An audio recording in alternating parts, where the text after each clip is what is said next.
Oh, hello, and welcome to Dente Rigamortis. I'm Review Cultist. And I'm Dr. Leviathan. And we're here to discuss those internet stories most creepy and most pasta. Tonight we have Baggage by Stephen Shorter. Oh, wow, I thought I was finally going to get to fucking explain to everyone why I'm the way I am. Because I've got baggage. Oh. I was going for a really bad pun, you know, boom. Yeah. Alright. Maybe save those bad puns that get ridiculed to me. Yeah, well. So yes, we'll be doing Baggage by Stephen Shorter. And for those of you not in the know, creepypasta are short, scary stories that get copied and pasted across the internet, across forums and whatnot. So go Google it for a better explanation, but that's pretty much it. Or listen to our previous episodes if you haven't. Yeah. Because that'll get you a pretty good handle on what's a shitty creepypasta. And if this is your first episode, welcome. So we'll jump right into Baggage, which unfortunately isn't out anywhere yet. So, we're dicks. Well, okay, hang on. There's a but there. But you can go check out a reading of it from the Drunk and the Ugly folks. So go to drunkandtheugly.com. They have an audio reading of it, or on their YouTube channel, Ugly Jeb. So... Baggage. It's essentially a guy explaining his current predicament to the reader. About a year ago, the guy was dumped by his girlfriend and left to find a way home with some of his belongings in the morning rain in this little shitty English town. On the way to the train station, he comes across a very old suitcase outside of a thrift store. Outside of a Salvation Army. It's not just any thrift store. Okay. And, like, he opens it up, it's just a bunch of, like, old crap, so he just dumps it and tosses all his stuff into it, and goes over to the train station, grabs the ticket. This is when it's still in, the suitcase is in donate mode, not, he's not robbing Salvation Army. No, it's just in donate mode, yeah. So, yeah, it's like it was sitting outside. And the building's closed. Yeah. So it hadn't been processed yet, don't assume, he does mention that he feels like an asshole for doing it, but... Yeah, but at least, it hadn't been processed. I hear ya. It's not necessarily the best thing to do, but... It is still in donate mode. It was donated so that those who need it can have it, and at the moment he needed it. Yeah.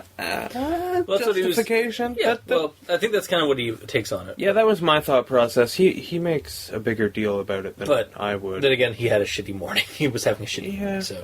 Yeah, but he makes it sound like, he literally took candy from a baby or something. Yeah. Yeah.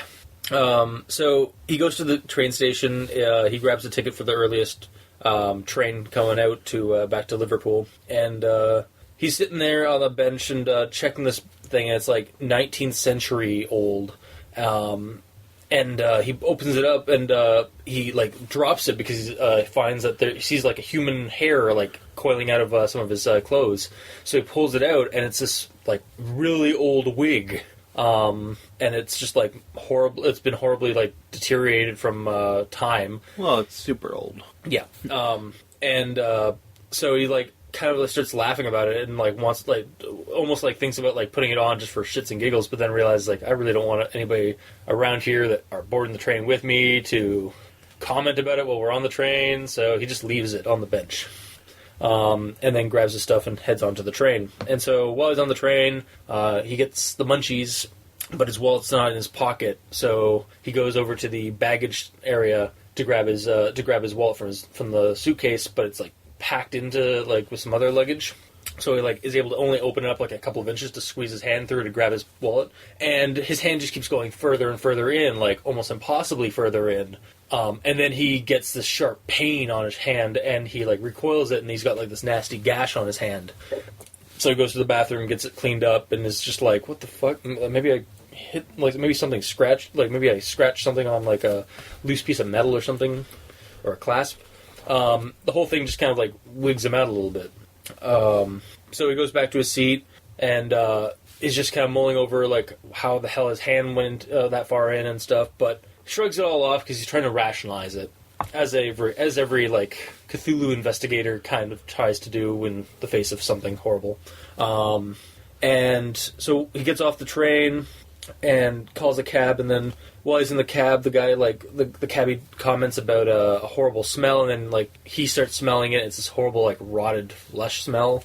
And the cabbie, like, is almost to the point of, like, just, like, kicking him out right there and then, but the guy promises, like, double the money, essentially.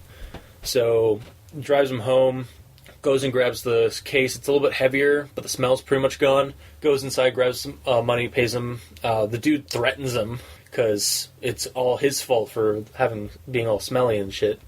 And that's the end of the cabbie thing, and goes into his house, checks it. The case he finds a comb of like really old antiquity, like it's like it's like carved out of ivory, and is like this like mermaid, but like the head is where this is the spine for the comb, and it looks like it's been like used like disgustingly, like it's got blood caked on it and like just other filth on it. So Again, another creepy thing out of this suitcase that shouldn't be. And then for about a month, it sits in his closet. And then for that month, he's was it 3 months? I thought it was just 1 month. You might be right.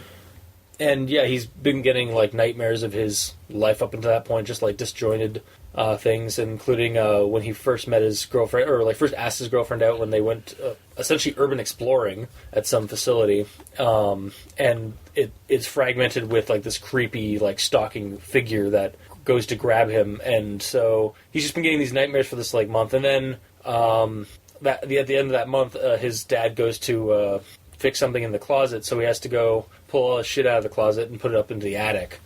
And I love, because he's got to put it up in the attic, not like in the corner of the room. Yeah. That's my interrupt.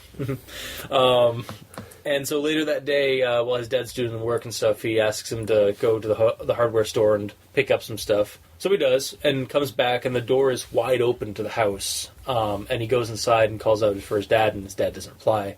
And he goes around, his dad's toolkit is in his room, like, perfectly, like, fine. I think the stairs to the attic are open. Yeah, but I think that's just the way it was. Yeah. So, because he didn't bother closing, I guess. So he goes up to it, and the first thing he sees is that the suitcase has been moved to almost the forefront, right when you come into the attic. And there's a bit of cloth poking out of it, so he like opens it up, and there's his dad's clothing, but it's all like neatly stacked into this suitcase. And it's the clothing he was wearing earlier today. But where's his dad? So he goes to grab the clothes to check it because it looks like it's moist. And then some like corpse hands grab him and start pulling him into the suitcase. And the suitcase begins to open up into an abyss. And there's something horrible like in the bottom of this pit that he's being dragged into. But he's able to eventually pull himself free and close the case shut. And at this point, he just kind of grabs the case, brings it outside, and burns it. And then we cut to him talking to the person he's been writing this about, and two. And like he met them we learned that they met on a forum, and that he's now on the run because everybody thinks that he murdered his dad.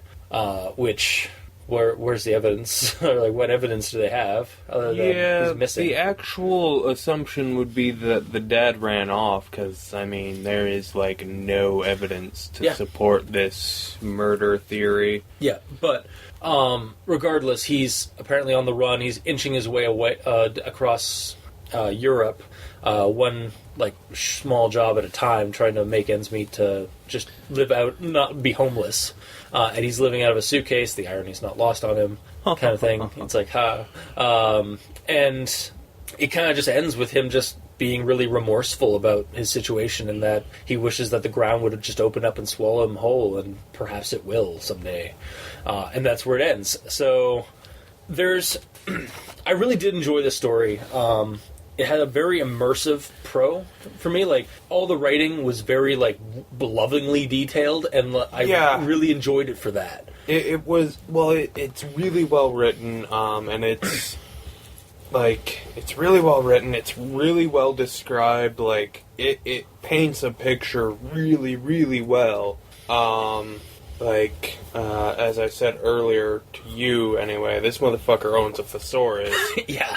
Because, like, just... It was kind of bordering on Purple Pro, like Lovecraftian, like what Lovecraft would write, like kind of like with all the detail, with all like the big words and like the details. Well, and that it he puts was into it, like, or the way I felt like I was reading like a story written by Lovecraft in the modern time. See, and I felt like I was reading something by Stephen King or Clive Barker, so AKA modern Lovecraft. Horror. Yeah. It goes to show who reads who, or who reads what in this group. And, like, yeah, it was really, like, it was beautifully written. Mm-hmm.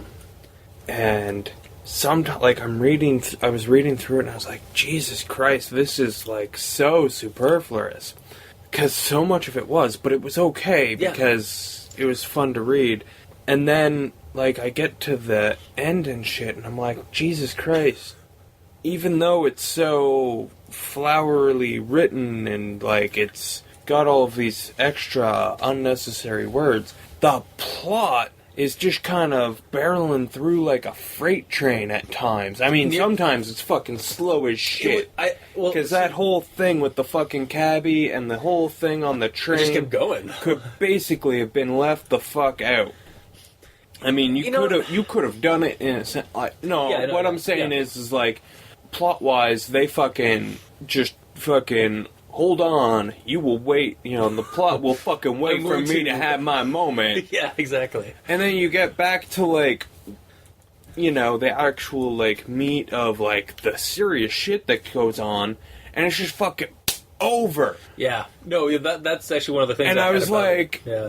Motherfucker, like, okay, I understand, like, it must have taken a lot out of you to fucking write all this other shit, but I could deal with some extra words here. Okay, yeah, like, I actually enjoyed the pacing of the story, like, as soon as we, like, as soon as he found the luggage, and, like, it just kept going, and, like, the incidences with the luggage, I was like, oh, man, I liked the idea of this creature, this, not even creature, this thing, this suitcase. Artifact, really. Yeah, exactly, this artifact that is just pumping out weird shit for him and stuff. Thesaurus too, motherfucker.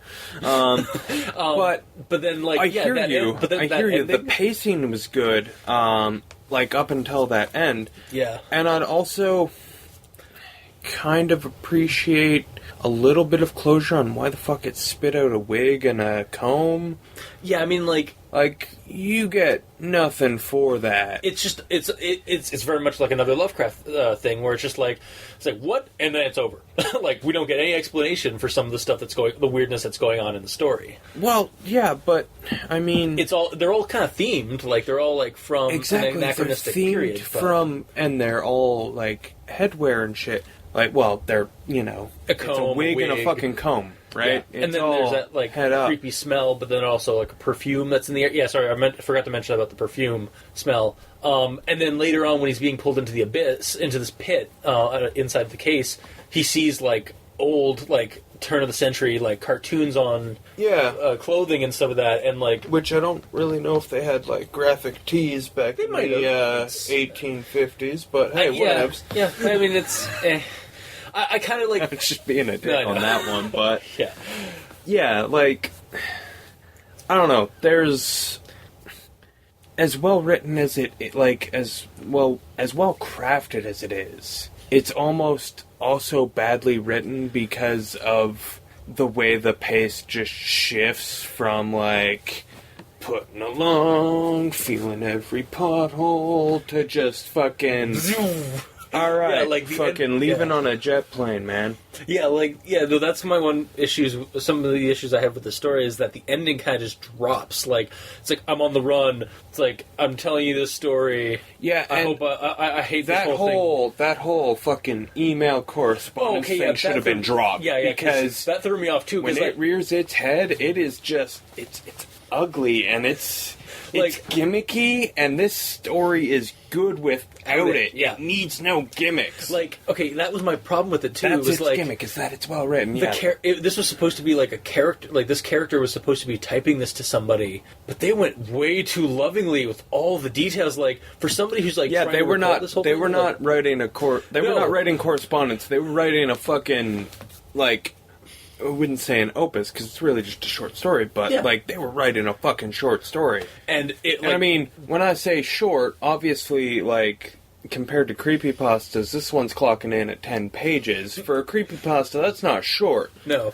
But it's But worth you enjoy every the- yeah, it's you worth enjoy- every line. Yeah.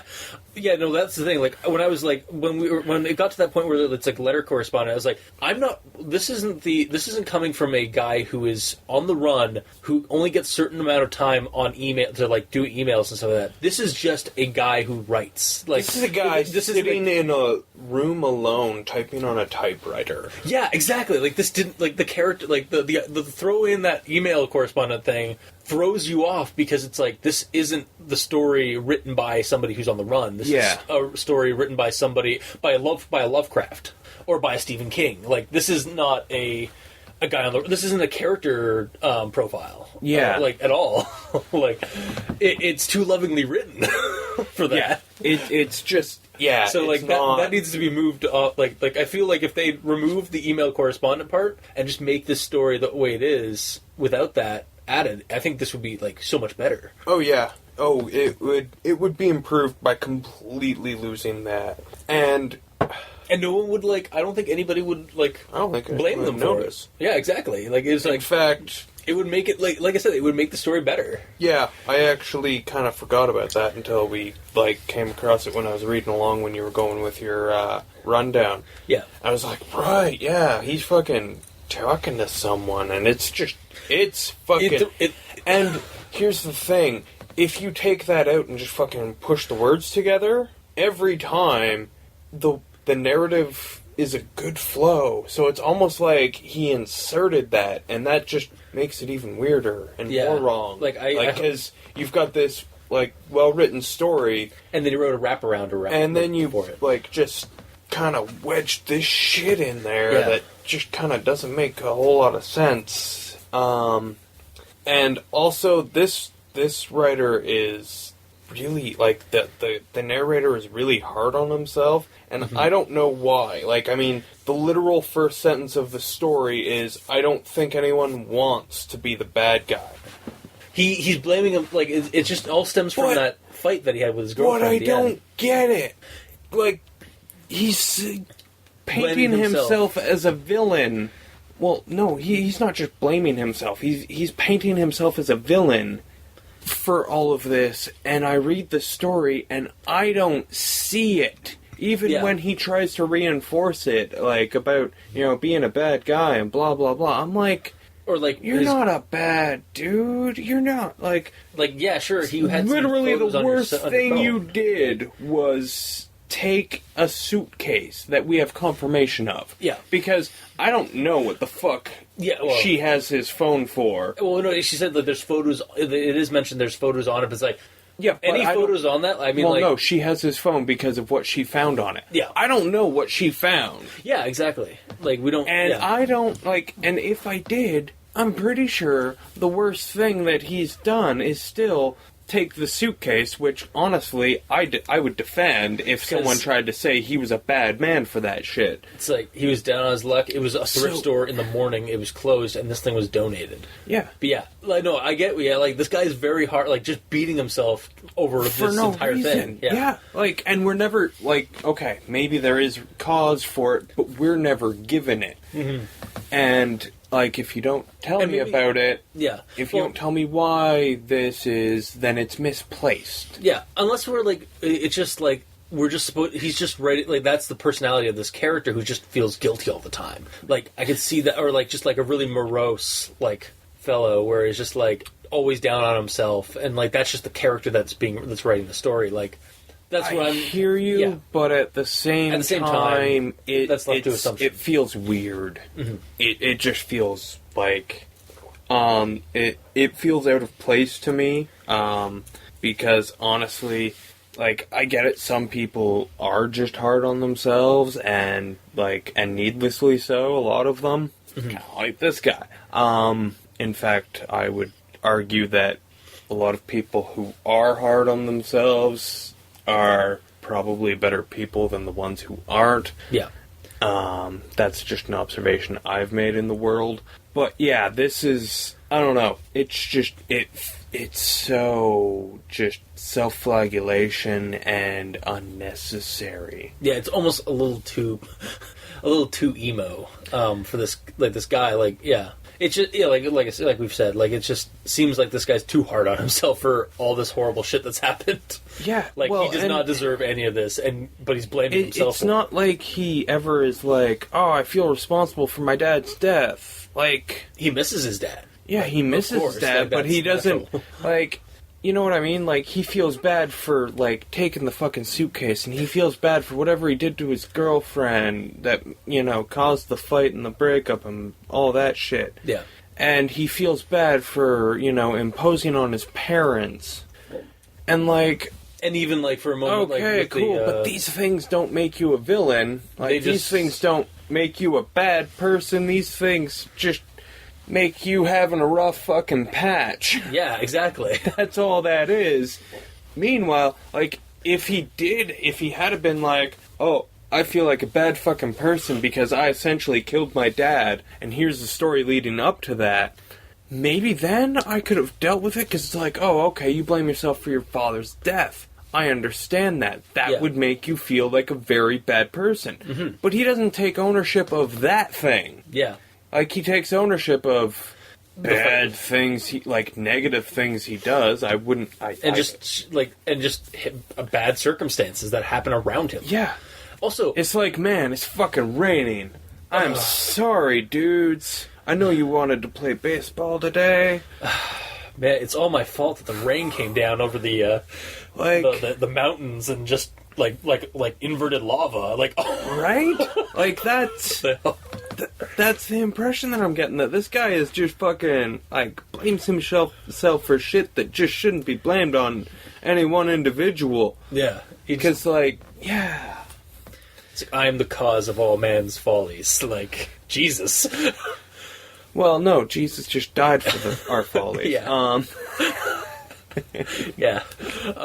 Also, what was with that cabbie? Fuck. Yeah, what a complete douchebag. Yeah. Again, he felt kind of like a Cthulhu character, like an NPC or like a side character in one of those stories, where he's just like completely and utterly just like no empathy whatsoever for the protagonist. Yeah, just like, is that you that smells? Well, and I mean, how could anyone empathize with this protagonist, because he's such an asshole? Oh, I know. And like, again, it felt like the cabbie was trying to drive that point home, and it's just like, dude, man, the cabbie's the asshole. Yeah, it's there's a bad smell in the car. Oh no, get out of my car. Wait, you're gonna pay me double? Alright, sure, whatever. And then he's like, if I ever see you again, you're fucking dead. Yeah. And then it's like, what? Like, left field death threat. Get the license plate on that, then like call that in. Like, fuck that. Like, yeah, like, just, again, like, fuck. But it was really well written, so exactly. I kind of don't want it out. Right? I don't want it taken out. I just want it, like, fucking dial that shit back a little, man. Yeah, holy shit. Another thing I have with this is that, like, again, I've been comparing this a lot to Cthulhu just because it feels like a Cthulhu scenario or like a Lovecraft-like story. The rationalization of trying to rationalize this weird stuff that's happening to him, like putting his full arm into the damn luggage and then getting a gash, or the wig that was clearly not there when he dumped everything on the street from the bag. It's just like, I loved it, like how he's trying so hard to like rationalize this otherwise insane thing. Yeah, that was like, it was like borderline, it was almost silly how he was trying to rationalize some of it. Well, and, I mean, have you ever talked to someone who tries to rationalize something that they that they don't understand? It gets pretty silly pretty fucking quick sometimes. I mean, alright, here's... Yeah, we might get hate mail over this one. Okay, Because that's basically where religions come from. Yeah, it's true. No, yeah.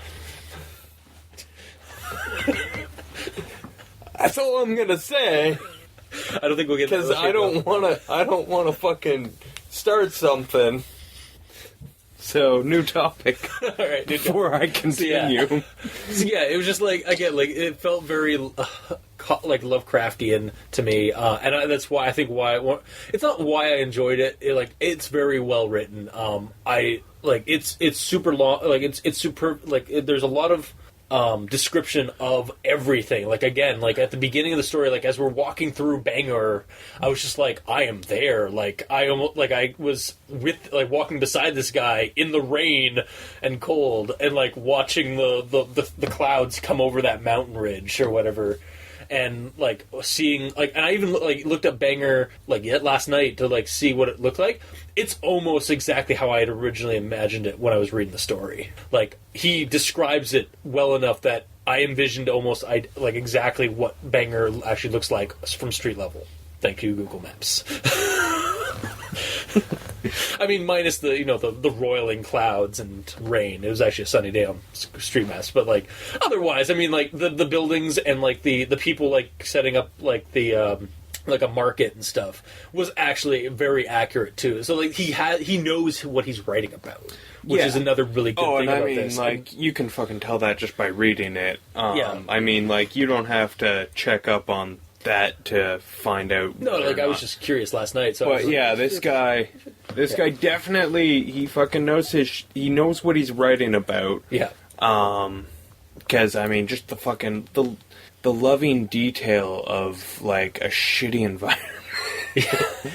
I'm sorry for anyone who lives in Bangor, but he makes it seem very oppressive, just this shitty fucking day, but it's described beautifully. Yeah, and then even describing the transition of modern day to the the docks district of Liverpool. It's just explaining how some of these billboards are built so high that the antiquated construction workers and dock workers wouldn't have imagined buildings being that high. Or leaving this shitty Bangor small town for the neon lights of home.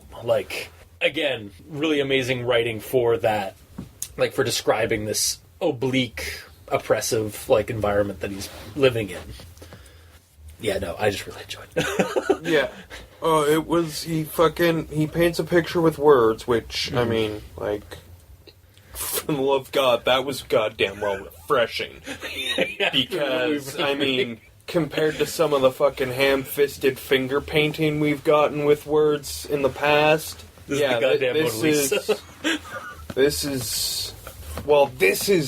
is writing as art. Yeah. For me. Yeah. It's just, it makes you, it makes you emote.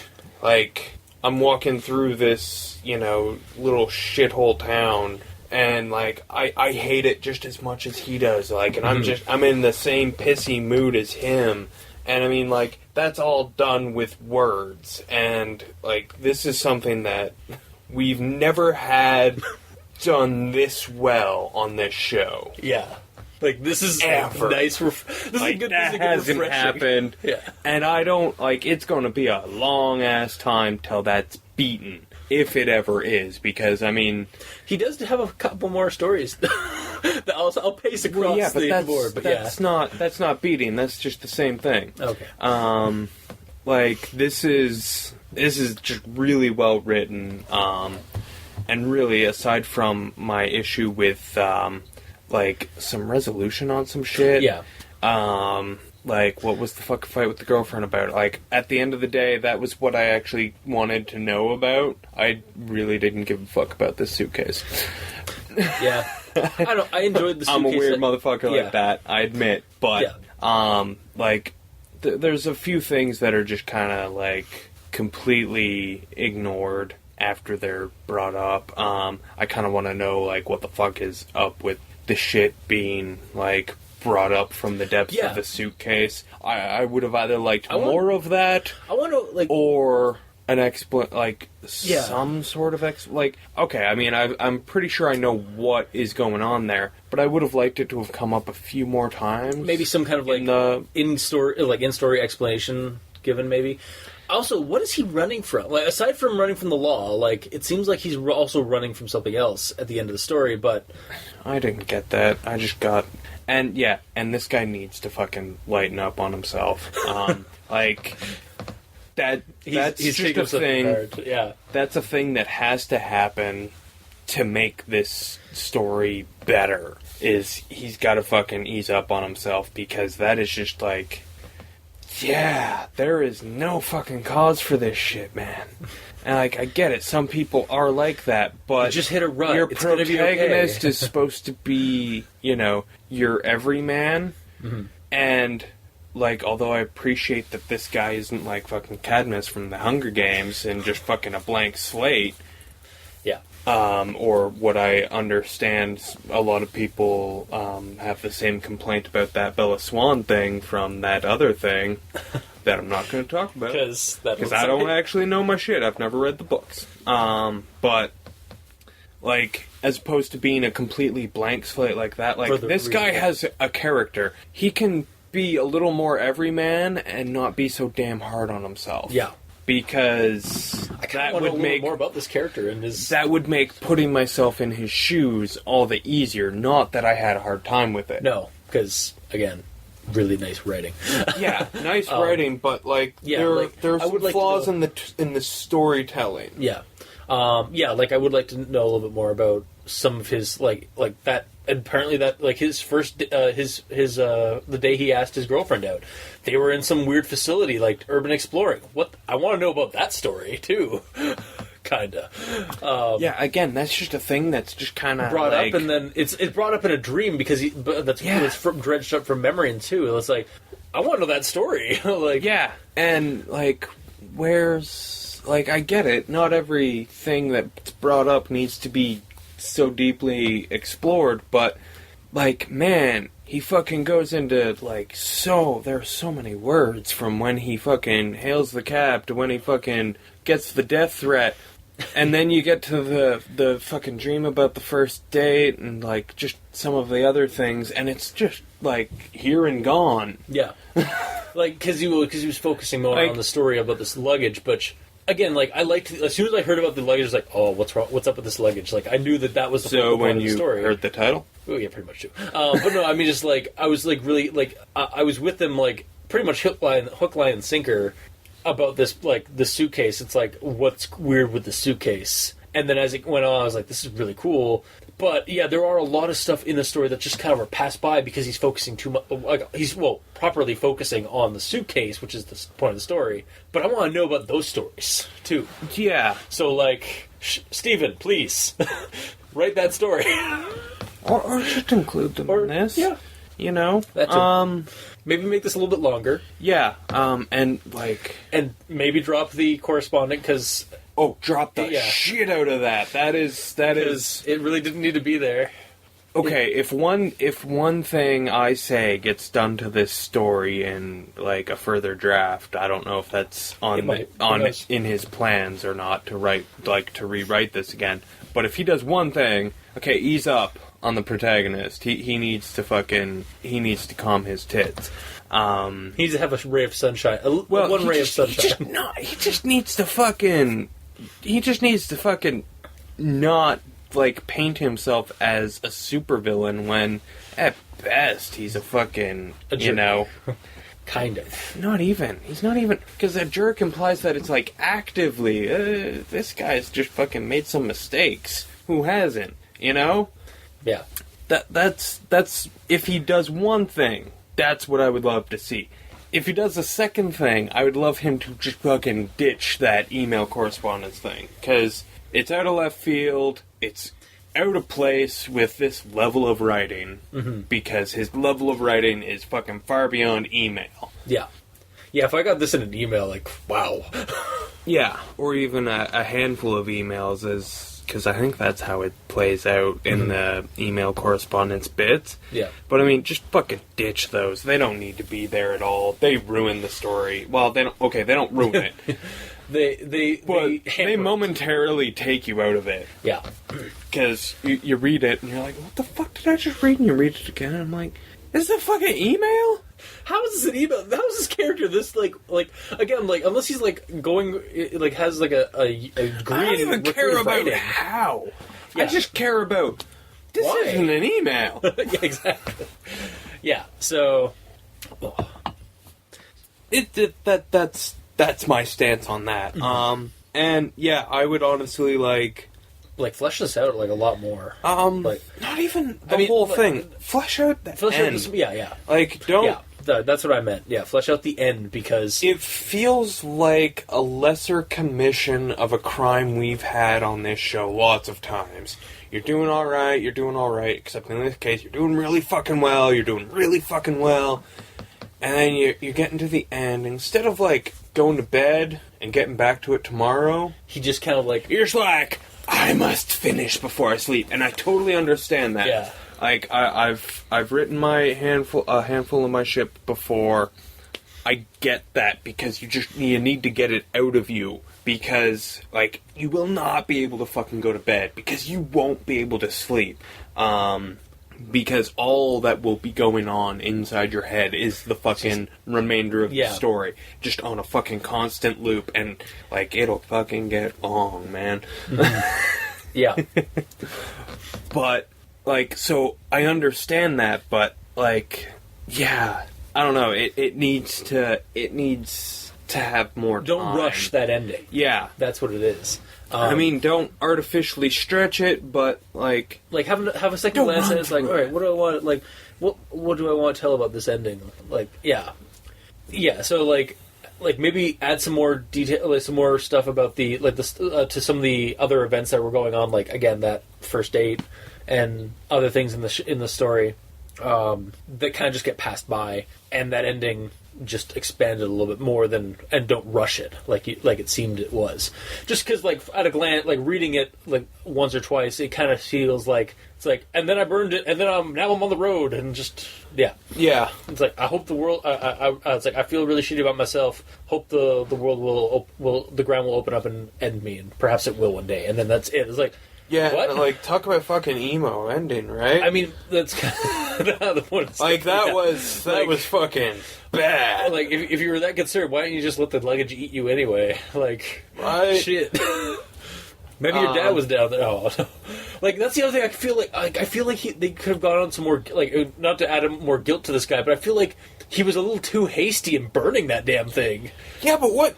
I actually appreciated that, because what the fuck would you have done? I mean, yeah, that's fair. That's actually exactly what I would have burned it with fire outside. Yeah, no, but afterward, I'd be shit, my dad was in that. Well, fuck. So yeah, but if he was naked, so I didn't want to find him. Wow. Yeah, yeah. Just there's so much and we just he described maybe a little bit more description of being in the abyss, because he does describe in the abyss. He was in the suitcase. He was in the suitcase, and it was this surreal thing with the clothes with the cartoon characters on it, and whalebone carved things. I was like, what? Where? No, whalebone corsets. Corsets. What the hell is? Okay. Sorry. For somebody who's not fashion lesson. Okay. The rigid line, the rigid bits in a corset. Yeah. They're called bones. Oh. First off. Okay. So the whalebone corsets, those would have been made out of whalebone. Yeah. I assume. Which were probably from an antiquated time period. Well, a time when one could hunt a whale. Yeah, which again, yeah, and that's a really cool part. That reference, the comb, the 1836, 34 Petersboro. What is I want to know more about where this thing came from, or what it's been doing. It's much like an eldritch horror that I want to know a little bit more about, even though that's probably a bad thing. There's a lot of a good material in this story that could be expanded on, or that I'd like to see expanded on, and I think that's what we've been keep saying for the last. And that's fine. I honestly think you want way too fucking much. You're probably right, and that's just my cultist perspective. 'Cause like, really, I must see, I must know. the big thing I want is the ending. Well, I mean, the big thing I want is fucking drop the emo bullshit and drop the correspondence. But the thing I want extra is, like, really just more of the same. Like, I want more shit coming out of that suitcase, yeah. Yeah. And I want that ending to no longer feel rushed. Yeah. Like, okay, I think they mentioned something where, like, the reason he's answering this is because he fears that somebody else is having the same thing. It's like, so wait, is it back? Hold on. Sorry. Because we don't care about that, because that's email correspondence, right, motherfucker. Yeah, but still, it's like, anyway, yeah. My cultist side is tingling. Anyway. So, yeah, like, I think we're going over the same stuff over and over again. I'm pretty sure we're hidden in circles. Yeah, so we should probably end this very soon. Bottom line, I think, for both of us is that we would definitely recommend this if this ends up anywhere online as a written format.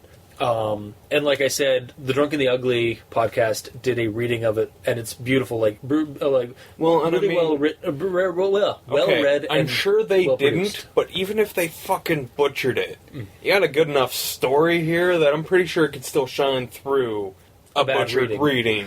Yeah. And I mean, I'm absolutely certain that our friends at Drunk and the Ugly did not butcher it. No. Not that I've actually listened to it. Yeah. Well, I'm a bad friend. It's okay. And like I said, it's on their YouTube channel, Ugly Jeb, or on their main website, or through their iTunes podcast listings. So go check it out there at the very least. And if Stephen Shorter gets this published in a magazine or puts it online anywhere, go read it, because like, I don't think we can say enough, or we've been saying more than enough, like, that it's fantastic to read. This is a level of writing quality that we have yet to get on this show at any other time. And if we get it again, I will count myself a lucky fucking man. It was really well written. Like I said, he's taking the writing, unlike a lot of other creepypastas, like most of them, he's using it as an art form as opposed to a masturbatory aid. Yeah. Fair enough. Yeah. All right. So that was our discussion of baggage. So if you have any comments or questions, you can leave them in the comment section below wherever this gets posted, or post them. Send us a message on Twitter at Dr. Leviathan and Review Cultist. We're on Kiwi6, Tumblr, Facebook, and YouTube. We're also on iTunes, so send us a review. That would be awesome of you. And you can also send us an email at aldenterigamortis@gmail.com. That's aldenterigamortis@gmail.com. Where you can also send us other suggestions for creepypastas you'd like us to discuss on the show. You can also help support us by donating at crazonstudios.tumblr.com, where you can also check out all the title cards for every episode. So until next time, I have been your host, Review Cultist. And I've been not a very typical Dr. Leviathan. And this has been Al Dente Rigamortis. Sleep well.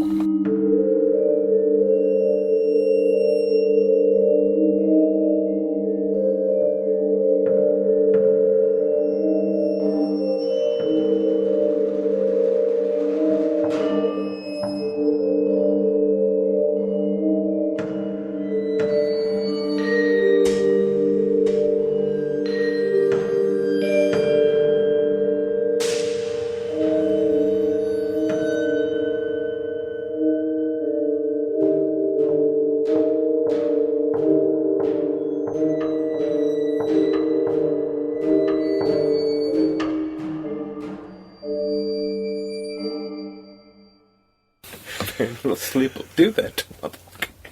I love. But it's not Godzilla and he has quantities of shit. Oh, good. Right.